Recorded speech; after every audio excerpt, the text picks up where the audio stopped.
All right, in this project I'm going to be running an 800-foot water line with 4 hydrants, entrenching right from where you see spliced right there around this temporary power and back up and around a hill to a pasture where I'm hoping to put some cattle at some point. You can see right there is the black water line I'm going to be cutting into. The black line with an orange pipe next to it, that's the power and fiber. Um, gonna dig out a trench next to this, splice it out. Took a long time to dig this out properly though. I made the decision to extend the pipe from here, where you can see it's crossing. Basically runs from my shed all the way down there to my pump house here. That's the well. Water comes down this ditch, and then cuts across here and shoots up to that other shed. But right here is my pipe, and I'm going to tee off this pipe and dig a ditch out and around 800 feet because I'm thinking about getting some cattle, and I want to have water running across the property up to where there's sort of a pasture. It's extremely rocky, but I think it would be very nice to have, and I do think I would like some animals, and the best potential pasture area I have is out down this way. So I spent $1,500 on 1,200 feet of pipe at Super Lawn Pipe in Tacoma, Washington. And you can see where I've been digging this ditch. I might be, I don't know, 150 feet so far, something like that. Took me maybe hour and a half or so to get out here. Still working on issues with the excavator. The boom down is weak, but when you're digging, fortunately, you don't have to boom down. I do really like the excavator though. It's a lot of fun to drive.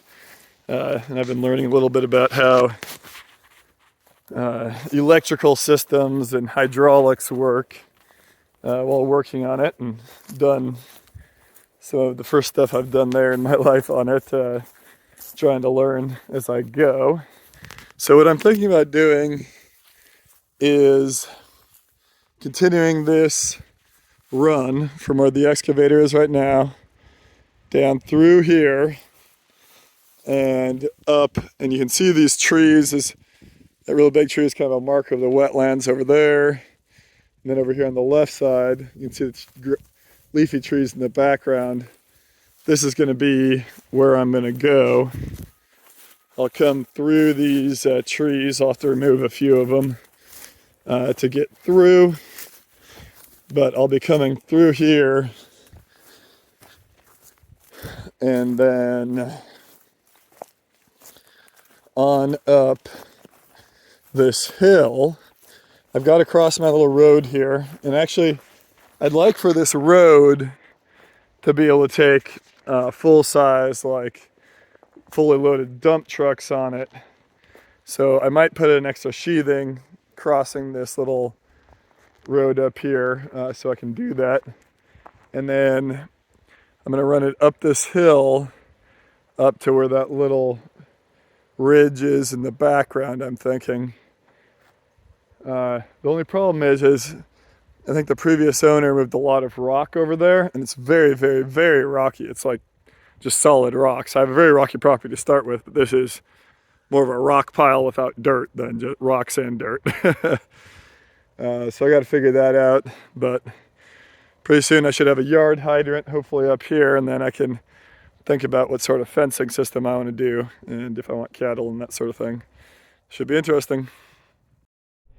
I should have taken video of this, but this is how I load up my 100-gallon fuel tank into my back of my truck to go fill it up. That's a huge fuel tank, but the excavator is enormous, so it doesn't look that big. This is always the scariest part. I won't bore you with all the digging, but here's a little section of it, and you can see the progress I was making through this, and ran into some clay down there as well. Water pressure is holding on the old line. All right, so I'm up to my final 200 feet in this 800-foot run. Pipe ends right there. I'm going to use my trusty measuring wheel to see where another 200 feet takes me with the trench. Looks a little short to me when you compare it to coming from the other direction. There's a yard hydrant way back in there. That's 200 feet. So I think that this direction's a little short, so I'm about to measure it and see how much further I need to go. Here I am measuring it. Unfortunately, my camera tilted over to the side. But that little measuring wheel is super useful. I recommend it for anybody who's trying to do any sort of outdoor project where just a simple measuring tape would not be long enough. So yeah, and then you can see here, the reason I left this in is I'm going to do a little bit of digging too. Okay, here's me digging, sped up at 10 times the rate of the speed at which it actually happened.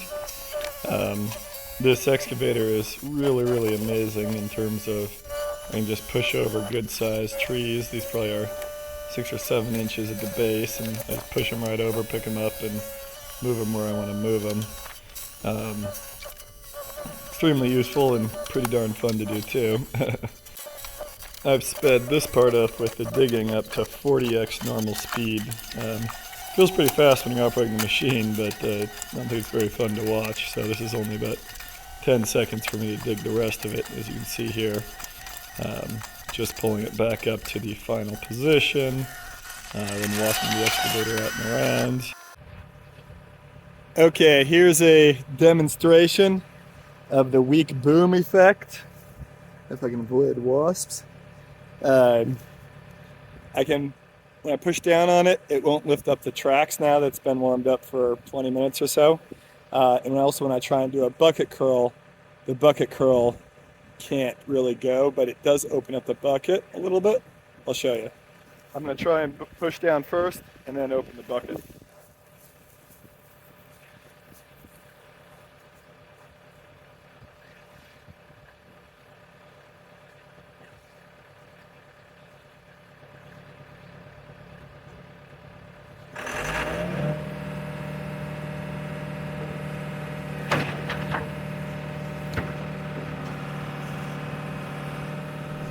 Right here you should see the boom lifting up pretty strongly as I'm pushing down with the, or you should see the whole excavator track lifting up as I push down with the boom. You can see the bucket lifted in a little bit, but the boom itself should be able to almost flip the thing over. It pushes it up so high, but my boom is weak and therefore it's not lifting it up.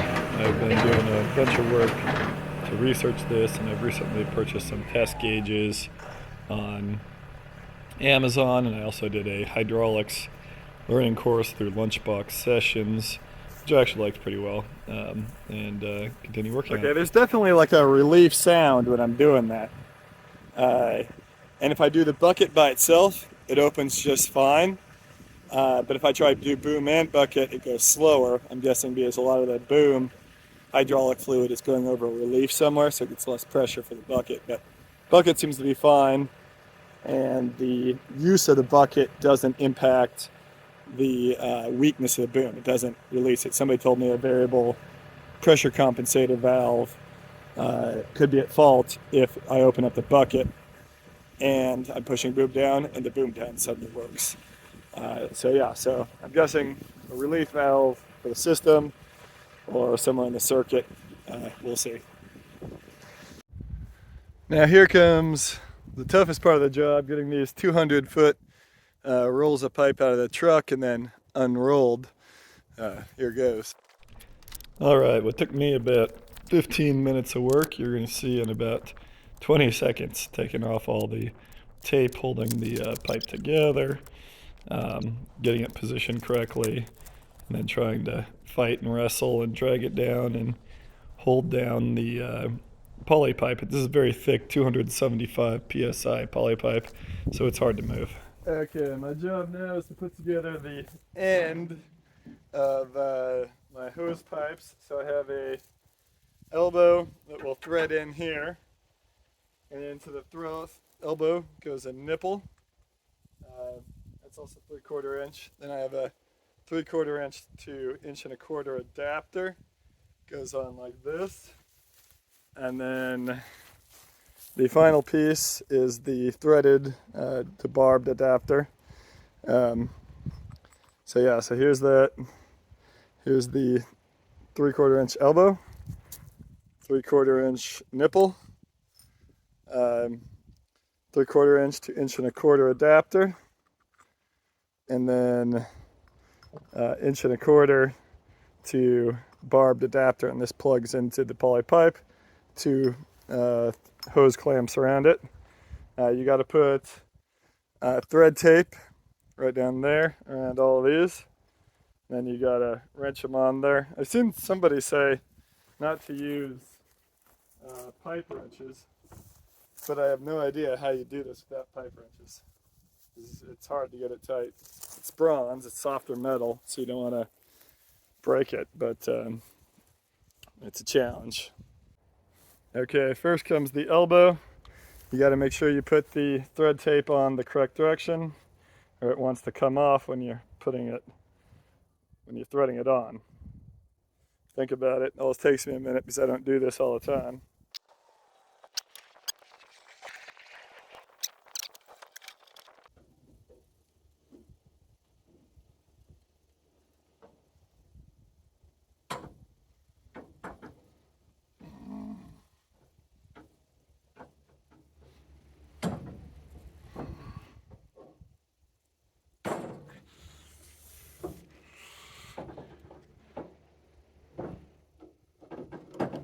Yeah, the only way to do that is with pipe wrenches. Okay, nipples are the hardest to get the thread tape on the right direction. This is clockwise the way I'm going right now.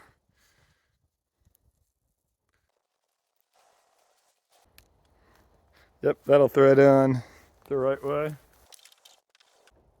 Now this side, I don't tighten down with the pipe wrenches because it'd be direct on the threads. So let's see if I can bring you in here to see. So let's think clockwise again. So this goes in clockwise. If I put this on clockwise, it's going on this way. Let's see if I can get this right. And I just hand tighten the 3/4 to 1.25 inch adapter. And I think that the 1.25 inch to 3/4 adapter gives me extra leverage on the pipe nipple for some reason. Seems to go a little better. Okay, pipe wrench time.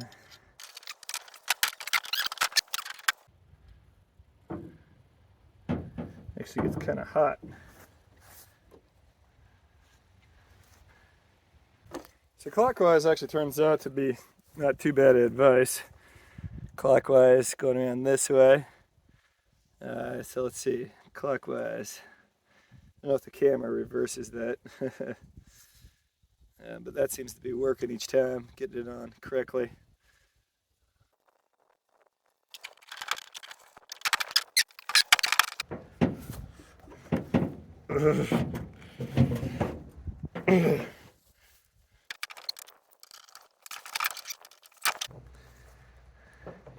Now, I feel like there's a fair amount of exposed thread here, but when I put my finger down inside, it's not like I feel that much openings. I think that this is just pretty shallow right there. See how shallow this bit is compared to this? That thing comes at this. And I think that's all the way tightened too. It's pretty shallow too. So, as far as I can tell, the thing is locked and loaded. Okay, so now I need to join these two pipe ends together with this T,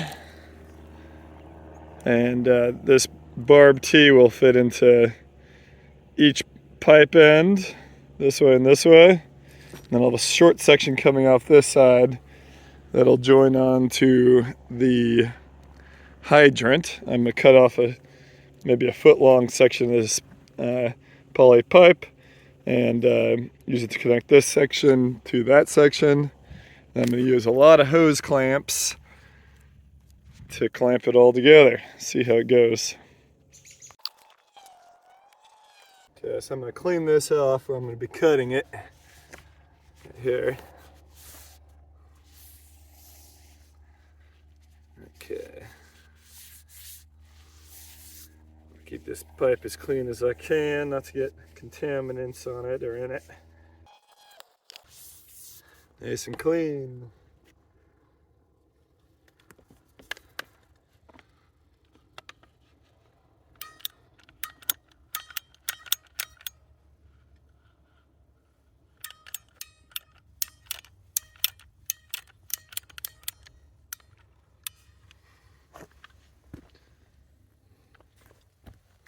Love these PVC cutters. Make it much easier. Cut. Don't want to get dirt in the end. So I'm going to get a blue cap I saved from earlier out of my cleaning box.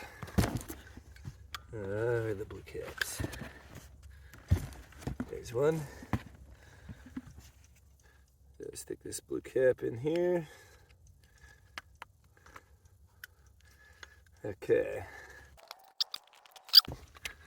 And heat it up. And then I'm going to insert the center in here. That gives me actually a handle so that when I'm inserting it into the long pipes, it's easier to leverage in there. Really hard to get in those long pipes. So let's fire this thing up. This thing doesn't put out very much gas. I bought a new head. There we go. It's almost invisible, the flame. But it's a flame, and that's plenty for what I need. Kind of do this at arm's length. I don't want to breathe in any weird fumes from this thing. I do it on the underside as heat rises. You need to get this pipe nice and warmed up so it's flexible and will go on the end of that barb fitting. Otherwise it's darn near impossible to get on there. Probably the most important part, in my opinion, is the interior to make this work.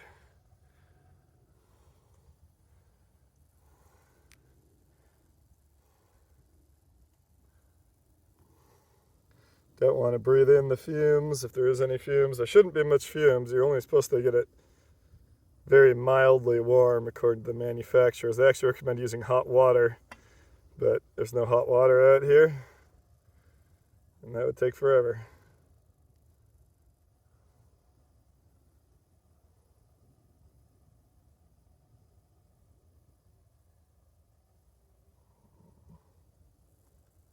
Okay, that might be good enough. Let's see.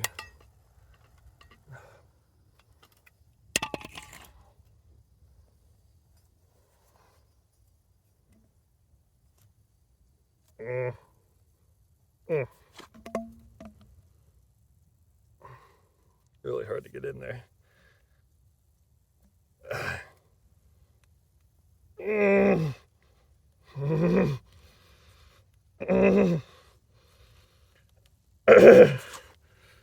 Jesus.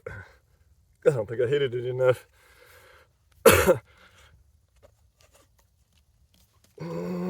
Come on.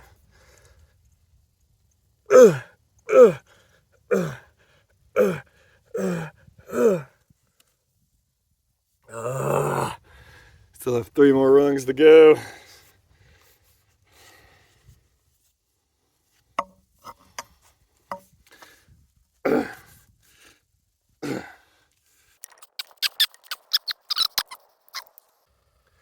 So you're gonna try and heat up this metal. Probably not supposed to do this, but need some way of getting this darn thing to go in. Oh, there's a wasp right on my phone. Dang thing.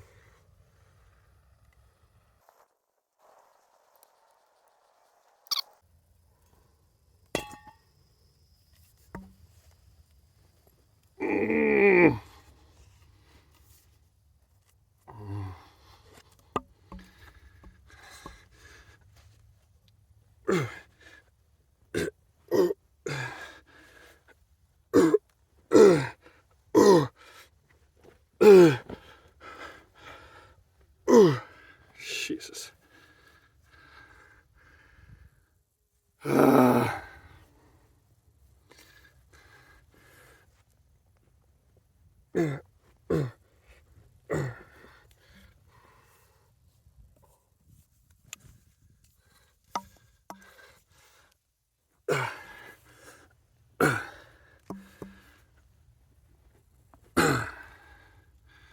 Almost done.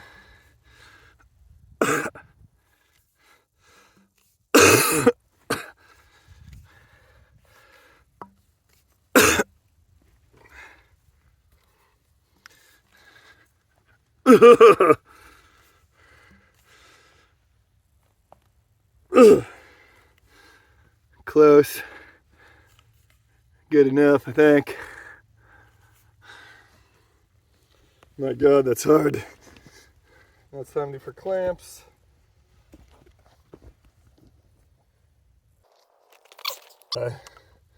Hose clamps supposed to go on opposite and opposing. So see one screw head face one way, one the other way. Slide them on down. I usually pop off my little nut. It's really easy to get these on too tight. I think that people who do this for a living all the time get a good feeling for it, of how tight to make them. But I don't have it. I have a tendency to over tighten them. And then they kind of strip out, and then they're really hard to get tight at all. So there we go. Tighten this one on. I'm going to use the ratchet. And I'm not going to go, I'm going to go a little tight, not super tight. I'm going to come back when it's cold later, maybe tomorrow morning, and try and tighten it down extra before I put water into the system. Or if I decide to put water in the system today, I'll come back before I do it and tighten it up. Make sure this is going the right direction. Yep. Righty tighty, lefty loosey. Okay. Okay. Fairly tight.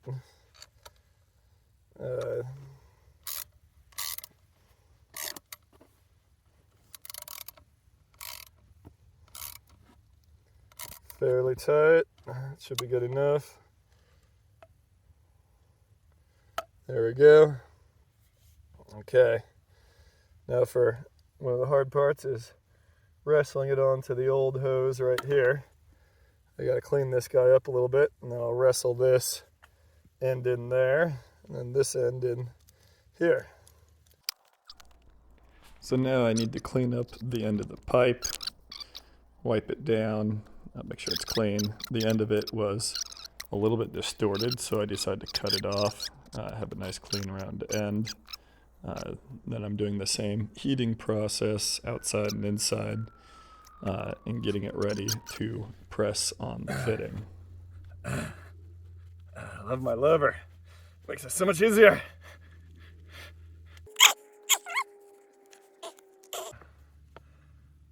I think that's just about good. I'm going to put hose clamps on. I forgot to put them on beforehand, so I have to undo them and attach them now.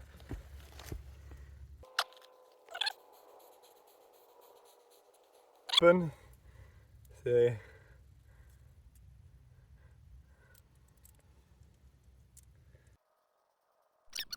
Opening the hose clamps, then reattaching them around the pipe. make sure I get it all wrestled in place. Right. It's all the way down. This thing, ratchet them on there a little tighter.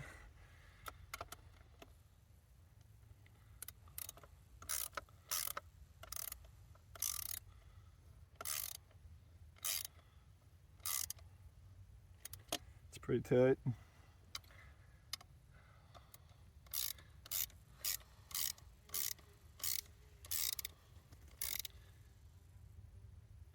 Pretty tight. All right, the hardest connection is this line that goes another 200 feet to this line, which is already 600 feet, because it's really hard to wrestle two enormously long pipes together. I'm doing the same process here of cleaning the pipe, heating it up, getting it ready to attach into the end. Oh, shit. Come on, pipe. Get in your hole.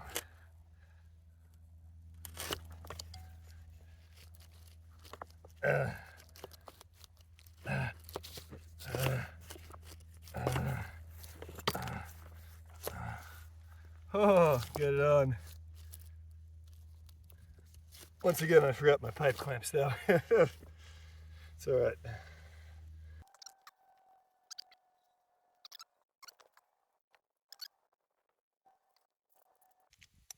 Pretty tight.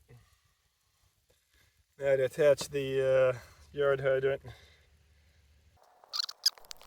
Okay, same process here of cleaning up the end of the pipe, getting it heated up, getting my yard hydrant in position and ready to press onto it. Once again, I forgot the clips, but I'm committed now. Okay, here we go. Get in.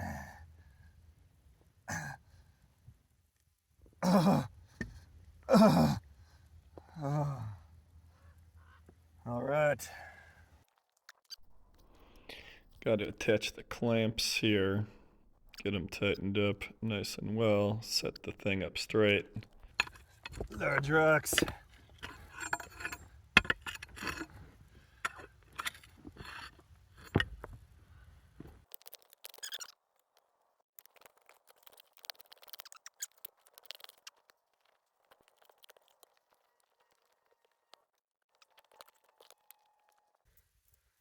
So getting some wire.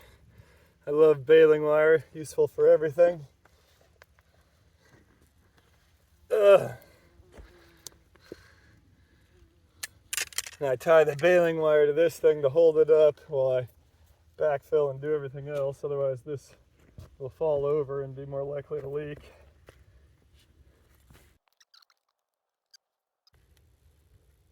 Not going anywhere. Look what I got to deal with.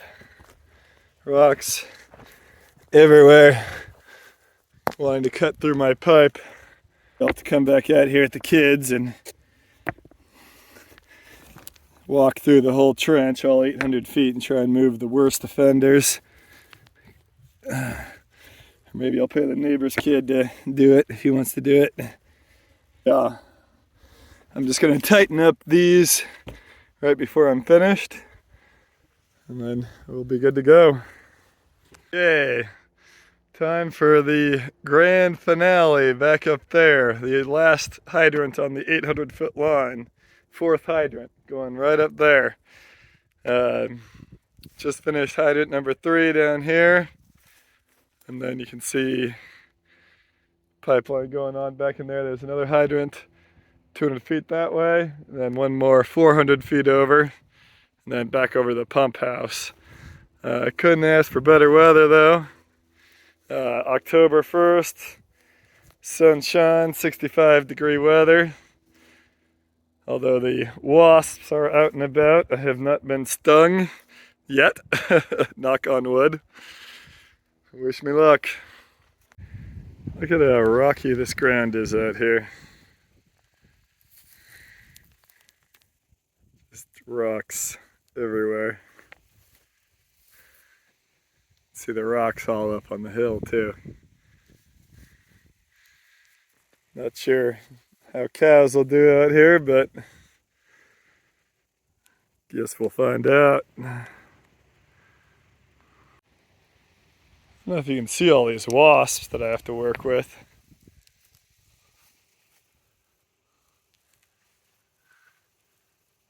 They're just all over.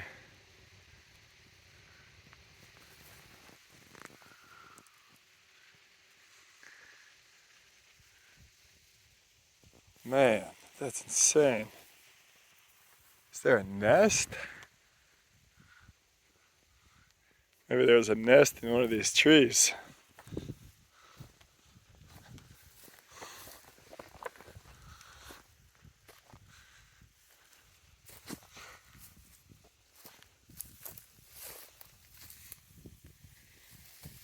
Yeah, I'm gonna try and get this job done in a reasonable pace so I don't get stung by one of these million little enemies hanging out.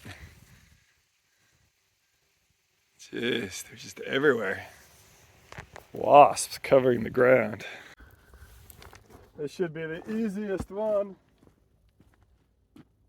Knock on wood. Just following my usual process of trimming off the end that was not round and then heating up the pipe to make it fit over the fitting that I have.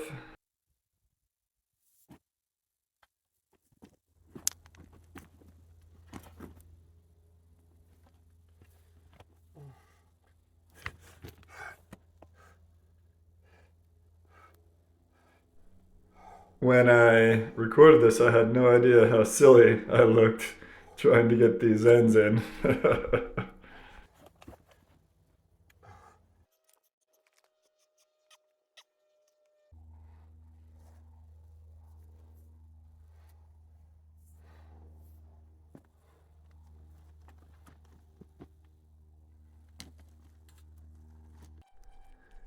Here I'm doing my usual process of digging out a hole with my pickaxe and then planting in that PVC pipe that's going to hold the yard hydrant in place while I backfill, then using the baling wire to tie it up right, then tightening up the fittings on the bottom right here.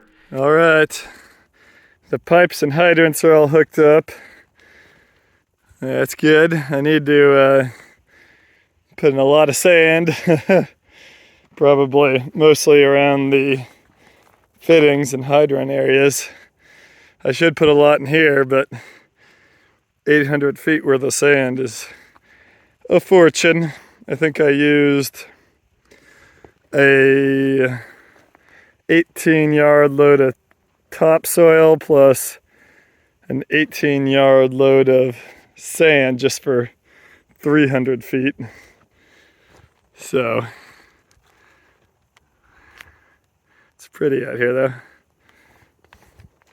So it looks, fittings all put on there to connect, clamps on, one of those clamps, I ratchet on too tight and then it loosens up and I tighten it a little bit and then it kind of breaks through again. I don't know what to do about that, it's kind of annoying. I'm using these PVC pipes to hold them up. They might eventually get brittle and break, but I'll probably pull them out when I backfill. They should be easy to pull because they're nice and smooth. That's the plan.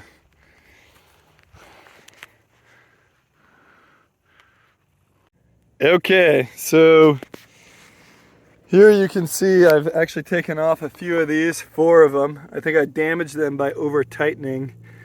So I'm going to need to add one back on here, one there, and then 2 on this spot right here.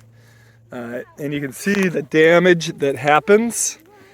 Those are the critters chattering. Quiet, critters. See right here, the threads get damaged a little bit when they over tighten them and you can't tighten it anymore. So I'm going to get new ones and put them on. Okay, I replaced the hose clamps that had kind of stripped out a little bit. See the old ones over there? These ones have been tightened to the nearest I can guess for a good spot. This is the very start of the run. I've put in a valve so I can turn it off in case any of those 4 hydrants down the 800 feet fail or the pipe fails. And I'm going to put sand here so I can dig it back up if I need to. And that's the main splice. All right, here's the end of the line. I just walked the whole line, checking all these hose clamps. Actually replaced a few of them. Going to leave this open. Not sure how far it goes. I want to leave it a little bit open so that it'll release the air when I turn it back on from all through this pipe, hopefully. I'm going to come back and turn the pipe on. Okay, baby, let me get by. I'll give you a tour of the whole thing here.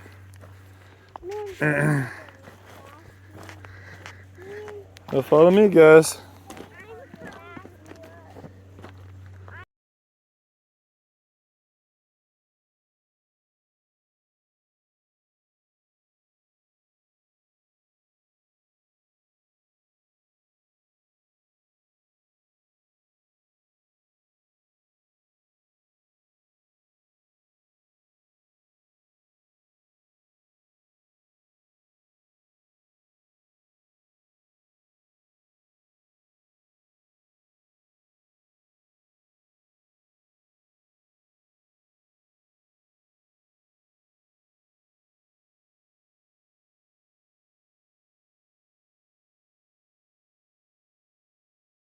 Okay, I'm about to turn the water on. I'm going to turn on this faucet, which is on, good. I'm going to turn on the well pump, the power to the well pump, and that'll start blowing.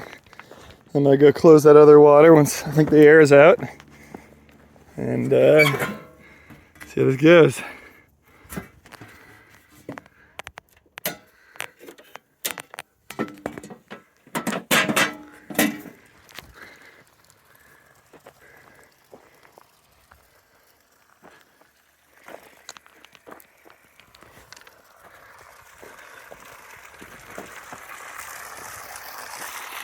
Okay, turn this one off. Now we gotta walk all the way back down to check on the other spot. I'm bringing my pickaxe to clean things up. There it is. Okay, grand finale.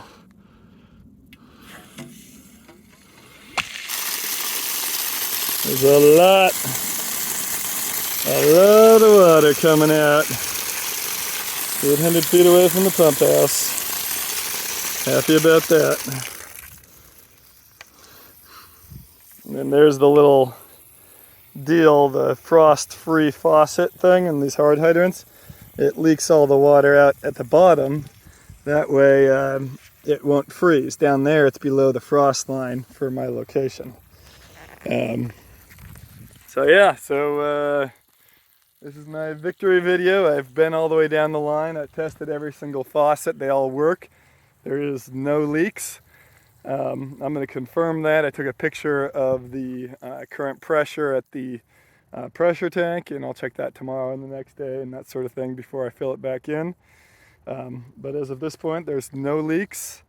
Got full water pressure coming all the way down here.